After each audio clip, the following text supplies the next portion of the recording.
Kommuri gold buyers తాకట్లో ఉన్న బంగారం విడిపించి ఆ రోజు మార్కెట్ రేటు కట్టి మిగిలిన డబ్బు మీకే ఇస్తారు. Contact number 9247538993.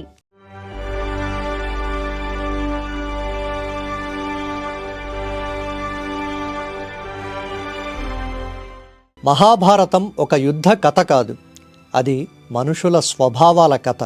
అది మన కథ. అది రాజ్యాల పతనం కాదు, ఆలోచనల పతనం.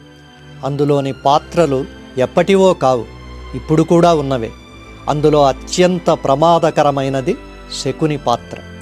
శకుని అంటే కేవలం ఒక పురాణంలో దుష్టపాత్ర కాదు, అతడొక మనస్తత్వం. పగతో, మోసంతో, ధర్మం లేని తెలివితో పనిచేసే వ్యక్తి. అలాంటి శకునులు ఇప్పుడు మన చుట్టూ లేరా? అసలు శకుని ఎలా తయారయ్యాడో తెలుసా? శకుని ఒక రోజులో పుట్టలేదు.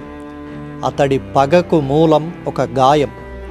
తన సోదరి గాంధారిని అంధుడైన ధృతరాష్ట్రుడికి ఇచ్చిన విధానం అతడిని లోపల కాల్చేసింది.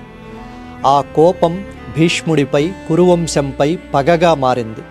ఆ పగే అతడి జీవిత లక్ష్యంగా మారింది. ఇక్కడ ఒక ముఖ్యమైన విషయం గమనించాలి. శకుని ఎప్పుడూ నేరుగా యుద్ధం చేయలేదు. అతడు తెర వెనక నుంచే యుద్ధాన్ని నడిపిస్తాడు. తన చేతికి మట్టి అంటకుండా ఇతరుల చేతులకు రక్తం పోస్తాడు. తాను మాత్రం తెలివైన వ్యూహకర్తగా ఉండిపోతాడు. నేటి సమాజంలో శకుని ఎక్కడున్నాడు?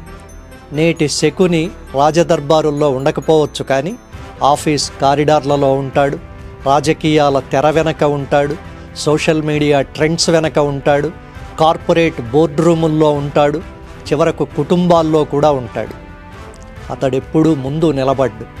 ఎవరినో ముందుకు నెట్టి తాను వెనక నుండే అంతా నడిపిస్తాడు.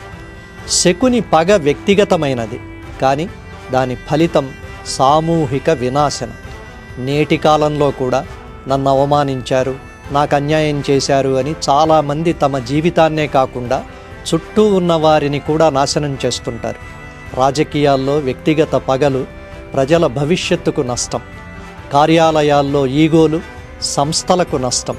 కుటుంబాల్లో పాత గొడవలు తరతరాలకు తలపోటు. ఒక్కోసారి ప్రతీకారం న్యాయమైందిగానే కనిపిస్తుంది, కానీ అది చివరికి స్వీయ విధ్వంసానికి దారితీస్తుంది.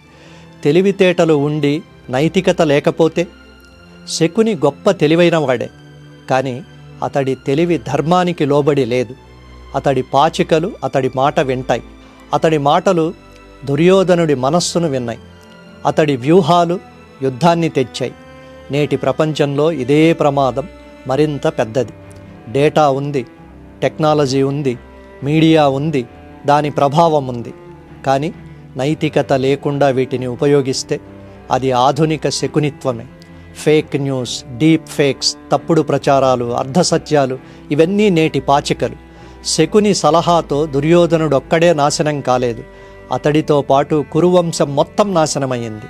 ఎందుకంటే అతడు విదురుడి మాట వినలేదు, కృష్ణుడి మాట పట్టించుకోలేదు, శకునిని మాత్రమే నమ్మాడు. నేటి కాలంలో కూడా మనుషులు తమకు నచ్చిన మాట చెప్పేవారినే చుట్టూ పెట్టుకుంటూ ఉంటారు, సత్యం చెప్పేవాళ్ళను దూరం పెడుతుంటారు. ఇదే పతనానికి మొదటి కారణం. ఆధునిక శకునుల లక్షణాలు ఎలా ఉంటాయి, వాళ్లను గుర్తించడం ఎలా అన్నది సమస్య. నేటి శకునిని గుర్తించడం పెద్ద కష్టమేమీ కాదు. ఆధునిక శకుని నేరుగా బాధ్యత తీసుకోడు, ఇతరుల మధ్య చిచ్చు పెడుతూ ఉంటాడు. నేను నీ మంచికే చెబుతున్నాను అని అంటూ ఉంటాడు. నైతికత గురించి మాట్లాడాడు. నీ అహంకారాన్ని పొగుడుతాడు, నీ కోపాన్ని ఆయుధంగా మార్చుకుంటాడు. అతడు నీకు శత్రువులా కనిపించడు, నీకు స్నేహితుడిలా కనిపిస్తూ ద్రోహమే చేస్తాడు. ఇంతకు శకుని చివరికి గెలిచాడా? లేదు. తాను నాశనం చేసిన వారితో పాటు తాను కూడా నాశనమైపోయాడు. పగతో నిర్మించిన వ్యూహాలు నిలబడవు, మోసంతో సాధించిన విజయాలు నిలవవు, ధర్మం లేకుండా నడిచిన నడక నిలవదు. మనం నేర్చుకోవాల్సిన అసలైన గుణపాఠం ఏమిటి?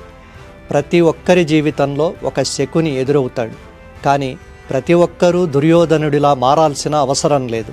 మన తెలివిని నిర్మాణానికి వాడాలా, వినాశనానికి వాడాలా, నిజం చెప్పేవాళ్ల మాట వినాలా, అహంకారాన్ని పొగిడేవాళ్లను నమ్మాలా అన్నది మనమే తేల్చుకోవాలి.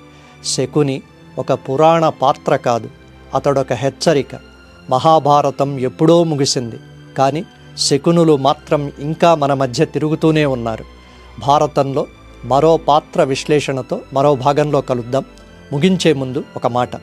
మహతి భక్తిలో మరిన్ని ఇలాంటి కార్యక్రమాలు చేయడానికి పరిశోధన, 10 పుస్తకాలు వెతకడం, పండితులతో చెక్ చేసుకోవడం, వ్యయ ప్రయాసలు అవసరం.